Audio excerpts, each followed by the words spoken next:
All right, guys. So good morning.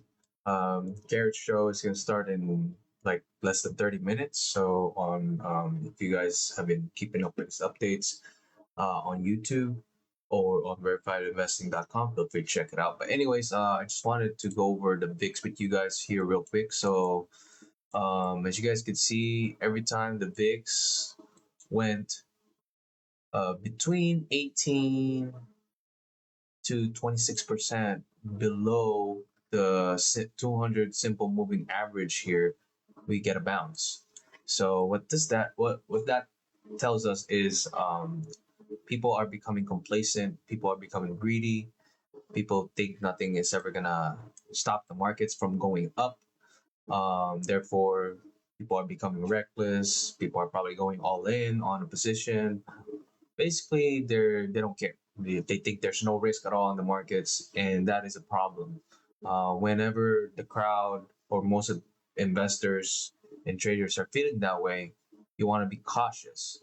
So how to best protect your portfolio is by buying VIX. So this is the volatility index. This is what you can't buy this one specifically, but just based on this and where we currently are, this tells us that we actually maybe getting a sort of a bounce on the VIX maybe next week. Maybe the Fed meeting, the rate cut will be a sell the news event. Just due to the fact that this is one factor right here, sentiment is at pretty much at lows we haven't seen since October 27th. So before the spike happened, so when the fear when it spikes, that means people are becoming fearful of the markets. That's usually a good signal to start accumulating. But when it's like this, you don't really want to be buying around this time too because of the sentiment. I mean, this thing could still go lower, maybe down to 15.27, but I am definitely going to be accumulating some VIX today. So let's go take a look at the VXX. So the VXX is showing similar type of price action too. So it's been down for 2, 4, 6, 8, 9 days in a row. And as you guys can see here on the near term, I don't think we've ever had something like that where it's down for 9 days straight. Maybe over here, back here, maybe kind of similar to that. So 2, 4, 6, 8. Yeah, that was 8 days in a row right there. We did have one green day on its way down, but yeah, this is back in August when we had that I think uptrend back in August. So on average, this comes down about 30%, and we are at that level right now. We are down 30% or over 30% since basically August 25th right here. So when it went down, we had a bounce right here, and then this thing was down below from the 200 simple moving average here, like 33.12%, and we got a bounce of some sort. So I'm expecting a bounce maybe at least to this downsloping trend line. So if we do a measure move, um, if we measure that move out, that would be a 25% move to the upside potentially, or maybe even just to this gap fill right here at around 37.28, which would still be a 20% move. So I'm gonna get a VIX option, maybe with an expiration until the 19th, because the last 2 weeks will be holiday shortened. So I'm only gonna be trading for the next 3 weeks. But if I do plan on trading the holiday shortened week, a couple weeks, the last 2 weeks of the year, then I might just go light in my positions.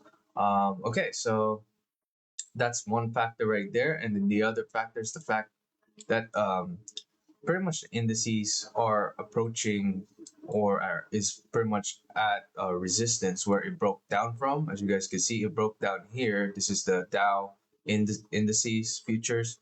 So it broke down on November 17th, and then we retested back here on November 28th.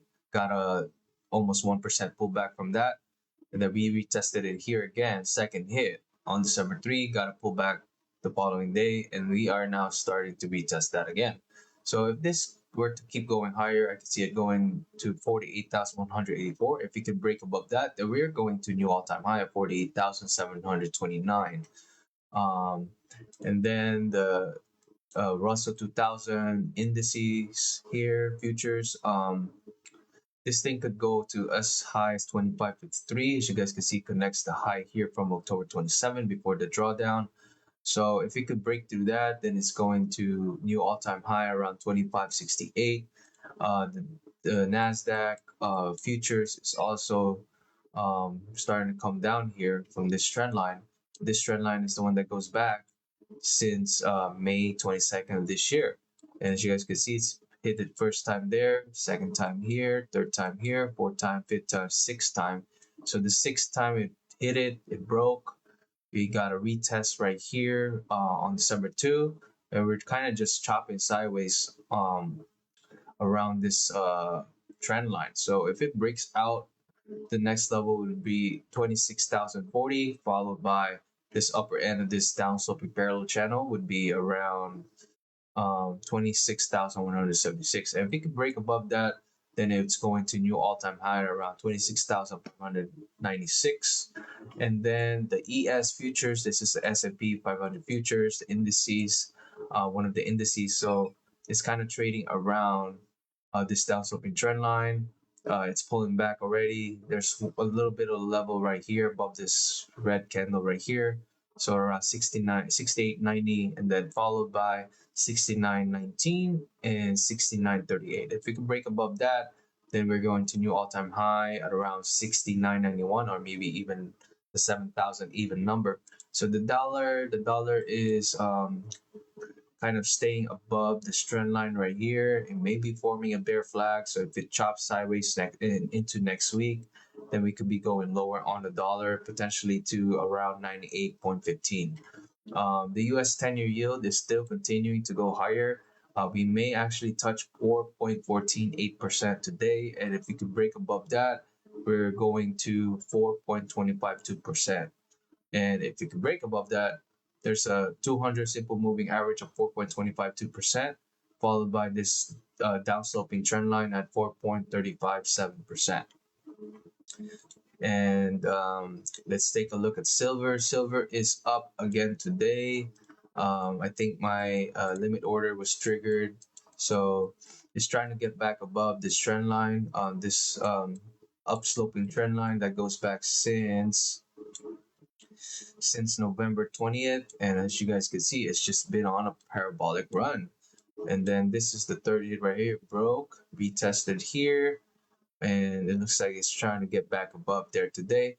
And if you can, 59.06 would be the next level to beat, followed by 61.10. So 61.10 would be a major level to beat moving forward. On the daily chart, it sits right around 59.86. So I think I already have my limit order set for that, just in case it does try to uh, go back, get up there today.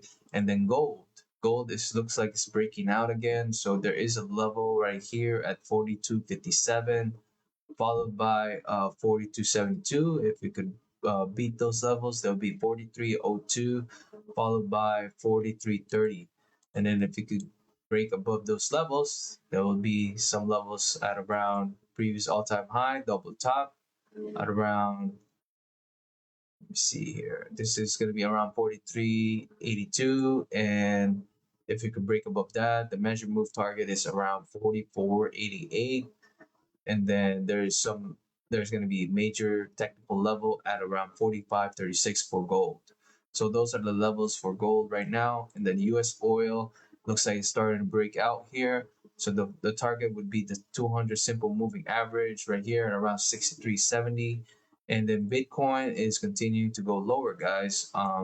This area has been hit numerous times. As you guys can see, first hit right here. This would be like second, third, and then fourth, fifth, and sixth, and this is like the seventh hit. So the more area is hit, the more likely it's gonna break. So the next area of support I'm looking at would probably be all the way down here at around 85,568. That's the most solid support because it's only been hit once right here. then twice right here. So that would be third hit, about third hit of this level right here. All right, guys. So that is pretty much it. If you found this useful, feel free to give it a thumbs up. If you haven't followed me already, feel free to do so right now, so you guys could get a free. So you guys could get my most latest updates. You should get notified when you guys follow me on my next update. And don't forget to share with your family and friends who may benefit from my technical analysis. Feel free to comment or send me a direct message if you have any questions or concerns or special requests on what you want me to do a technical analysis on. I could do stocks, crypto, commodities, ETFs, bonds, you name it. Forex, yeah, I do forex sometimes when there's movement or when there's action in the forex sector. So that is it. Thank you guys for watching. Hope you guys have a good rest of your Friday and upcoming weekend. I'll see you guys next time. Bye bye.